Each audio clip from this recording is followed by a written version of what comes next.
নমস্কার বন্ধুরা, সম্পাস রান্নাঘরে আপনাদের সকলকে স্বাগত। আজ আবার একটা রেসিপি নিয়ে আপনাদের কাছে চলে এলাম। আজকে আমি আপনাদেরকে দেশি কাঁকড়া ঝাল বানিয়ে দেখাবো। এই শীতের দিনে ঝাল ঝাল দেশি কাঁকড়ার রেসিপিটা কিন্তু দারুণ জমে যাবে। তাই ভিডিওটা স্কিপ না করে পুরো রেসিপিটা দেখার অনুরোধ রইল। রেসিপিটা ভালো লাগলে আমাকে কমেন্ট বক্সে কমেন্ট করে জানাবেন। ভালো লাগলে লাইক বাটনটাও প্রেস করে দেবেন, আর আপনাদের বন্ধুদের মধ্যে আমার ভিডিওটাকে শেয়ার করে দেবেন। আর আমার নতুন বন্ধুদের কাছে অনুরোধ, আমার চ্যানেলটাকে সাবস্ক্রাইব করে পাশে থাকবেন। আর আমার চ্যানেলে নতুন নতুন রেসিপি দেখার জন্য পাশে থাকা ছোট্ট বেল আইকনটাও প্রেস করে দেবেন। চলুন আর কথা না বাড়ি, কীভাবে আজকে দেশি কাঁকড়া ঝাল বানাবেন রেসিপিটা দেখে নেওয়া যাক। কাঁকড়ার ঝাল রান্না করার জন্য আমি বাজার থেকে 500 গ্রাম দেশি কাঁকড়া কিনে নিয়েছি। বাজারে আমি কাঁকড়ার মোটা দাঁড়গুলোকে কাটিয়ে নিয়েছি, তা নাহলে কিন্তু কাঁকড়াগুলো পালিয়ে যেত। এবার এই কাঁকড়াগুলোকে আমি বেছে নিচ্ছি। কীভাবে বাছছি দেখে নিন। প্রথমে কাঁকড়া ছোট ছোট দেখুন পালিয়ে যাচ্ছে কেমন, পাগুলোকে ভেঙে নিচ্ছি। এভাবে হাত দিয়ে মুড়ি মুড়ি ভাঙলেই ভেঙে যায়। এবার এভাবে খোলাটাকে ছাড়িয়ে নিচ্ছি। এইভাবে সব কটা কাঁকড়া আমি বেছে নিচ্ছি। প্রথমে কাঁকড়ার ছোট ছোট পা বা দাঁড়গুলোকে ভেঙে নিচ্ছি। দেখুন এভাবে মুড়ি মুড়ি ভাঙলেই ভেঙে যাচ্ছে। সব কটা পা বা দাঁড় ভেঙে দিলাম। এবার খোলাটাকে ছাড়িয়ে নিচ্ছি। দেখুন খোলা বা খোলসটাকে ছাড়িয়ে নিচ্ছি। দেখুন এভাবে টান দেবেন, তাহলে কিন্তু খোলসটা খুলে যায়। এবার দেখুন ভেতরেও কিন্তু ছোট ছোট পা আছে, এগুলোকে ফেলে দেবেন। দেখুন পরিষ্কার করে ফেলে দিয়েছি। এইভাবে সব কটা কাঁকড়া আমি বেছে নিচ্ছি। সব কটা কাঁকড়া বেছে ধুয়ে ভালো করে নিয়ে চলে এসেছি। আর এই দেখুন মোটা দাঁড়গুলোকে রেখে দিয়েছি। এই দাঁড়ের ভেতরে অনেকটাই মাংস থাকে। আর এই খোলার ভেতরে দেখুন হলুদ হলুদ তেল রয়েছে, এগুলোকেও রেখে দিয়েছি। এবার একটা পাত্র নিলাম। এবার এই পাত্রের মধ্যে আমি দিয়ে দিচ্ছি ফুটন্ত গরম জল।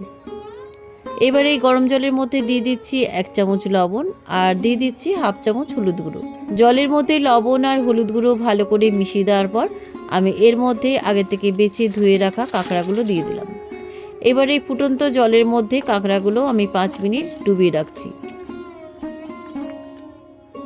5 মিনিট বাদে কাঁকড়াগুলোকে গরম জল থেকে তুলে একটা পাত্রের মধ্যে তুলে রাখছি। গরম জল থেকে সমস্ত কাঁকড়াগুলো তুলে নিলাম। এবার আমি ইন্ডাকশানে একটা ফ্রাই প্যান বসিয়ে দিলাম। ফ্রাই প্যানের মধ্যে আমি পরিমাণ মতো সর্ষের তেল দিলাম। এই রান্নাটা সর্ষের তেলেই করার চেষ্টা করবেন। তেলটা খুব ভালোভাবে গরম হয়ে যাওয়ার পর গরম জল থেকে তুলে রাখা কাঁকড়াগুলো এর মধ্যে দিয়ে দিলাম। এবার কাঁকড়াগুলো তেলের মধ্যে লাল করে ভেজে নিচ্ছি।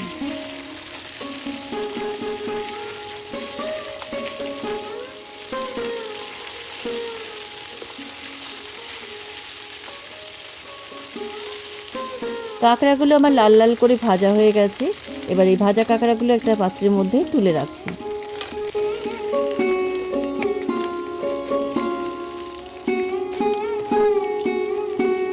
সমস্ত ভাজা কাঁকড়াগুলো আমি তুলে নিলাম। এবার এই কাঁকড়া ভাজা তেলের মধ্যে আরও 2 টেবিল চামচ সর্ষের তেল দিয়ে দিচ্ছি। তেলটা ভালোভাবে গরম হয়ে যাওয়ার পর আমি এর মধ্যে দিয়ে দিচ্ছি 2টো তেজপাতা, 1 টুকরো দারচিনি, 4টে ছোটো এলাচ আর 4-5টা লবঙ্গ। তেলের মধ্যে ফোড়নটা একটুখানি নাড়াচাড়া করার পর আমি এর মধ্যে 2টো মিডিয়াম সাইজের পেঁয়াজ কুচি দিয়ে দিলাম। পেঁয়াজ কুচিগুলো তেলের মধ্যে লাল লাল করে ভেজে নিচ্ছি। তেলের মধ্যে পেঁয়াজ কুচিগুলো লাল করে ভেজে নেওয়ার পর আমি এর মধ্যে 5টা মিহি করে কুচোনো কাঁচা লঙ্কা কুচি দিয়ে দিলাম। কাঁচা লঙ্কা কুচিগুলো পেঁয়াজের মধ্যে আমি 30 সেকেন্ডের মতো ভেজে নিচ্ছি। তেলের মধ্যে কাঁচা লঙ্কা কুচিগুলো একটু ভেজে নেওয়ার পর আমি এর মধ্যে দিয়ে দিচ্ছি একটা বড় সাইজের পেঁয়াজ বাটা, আর দিয়ে দিচ্ছি 2টো মিডিয়াম সাইজের টমেটো বাটা। পেঁয়াজ আর টমেটোর কাঁচা গন্ধ চলে যাওয়া পর্যন্ত আমি ভালো করে তেলের মধ্যে ভেজে নিচ্ছি। তেলের মধ্যে পেঁয়াজ আর টমেটো বাটাটা খুব ভালো করে ভেজে নিয়েছি, কাঁচা গন্ধটাও চলে গেছে। এবার আমি এর মধ্যে দিয়ে দিচ্ছি 1 টেবিল চামচ আদা বাটা, আর দিয়ে দিচ্ছি 1 টেবিল চামচ রসুন বাটা। পেঁয়াজ আর টমেটোর মধ্যে আদা রসুন বাটাটা খুব ভালো করে আমি কষিয়ে নিচ্ছি। পেঁয়াজ আর টমেটো বাটার মধ্যে আদা রসুন বাটাটা মিনিট 2 কষিয়ে নেওয়ার পর আমি এর মধ্যে দিয়ে দিচ্ছি 1 টিস্পুন হলুদ গুঁড়ো, আর দিয়ে দিচ্ছি 1 টিস্পুন জিরে গুঁড়ো। এবারে দিচ্ছি 1/2 টিস্পুন ঝাল লঙ্কার গুঁড়ো, আর দিয়ে দিচ্ছি 1 টিস্পুন কাশ্মীরি লঙ্কার গুঁড়ো। স্বাদ মতো নুন আর 1/2 টিস্পুন চিনি দিয়ে খুব ভালো করে মশলাটা কষিয়ে নিচ্ছি। মশলাটা আমি 3-4 মিনিট কষিয়ে নিয়েছি, তবে মশলার মধ্যে এখনও কাঁচা গন্ধ যায়নি। তাই সামান্য একটু জল দিয়ে আমি আরও কিছুক্ষণ কষিয়ে নিচ্ছি, যতক্ষণ না মশলার থেকে তেল ছাড়ছে।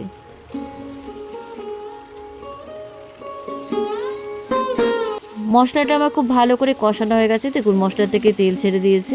এবার আমি আগে থেকে ভেজে রাখা কাঁকড়াগুলো মশলার মধ্যে দিয়ে দিলাম। মশলার মধ্যে কাঁকড়াগুলো খুব ভালো করে মিশিয়ে আমি 3-4 মিনিট কষিয়ে নিচ্ছি। মশলার মধ্যে কাঁকড়াগুলো 3-4 মিনিট কষিয়ে নেওয়ার পর আমি এর মধ্যে সামান্য একটু জল দিচ্ছি। খুব বেশি জল দেবেন না, রান্নাটা একটু কষা কষা খেতে ভালো লাগবে। জলটা খুব ভালো করে কাঁকড়ার মধ্যে মিশিয়ে দিয়ে আমি 3-4 মিনিট ফুটিয়ে নিচ্ছি।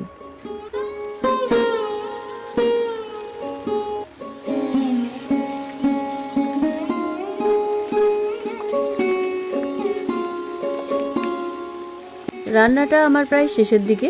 এবার নামাবার আগে আমি 1 চামচ গরম মশলার গুঁড়ো দিয়ে কাঁকড়ার ঝালের মধ্যে খুব ভালো করে মিশিয়ে দিচ্ছি। কাঁকড়ার ঝাল আমার রান্না হয়ে গেছে। এবার ইন্ডাকশানে সুইচ অফ করে নামাবার আগে একটু ধনেপাতা কুচি কেটে দিয়ে দিচ্ছি। এবার ইন্ডাকশান থেকে নামিয়ে একটা প্লেটের মধ্যে সার্ভ করলাম।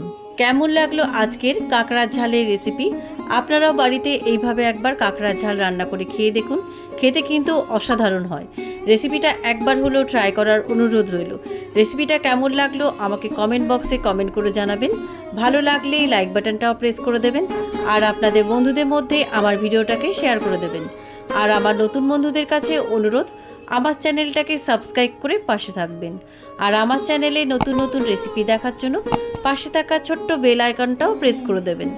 আজ তাহলে চলি, আবার একটা নতুন দিনে নতুন রেসিপি নিয়ে আপনাদের কাছে চলে আসব। সবাই ভালো থাকবেন, সুস্থ থাকবেন। ধন্যবাদ।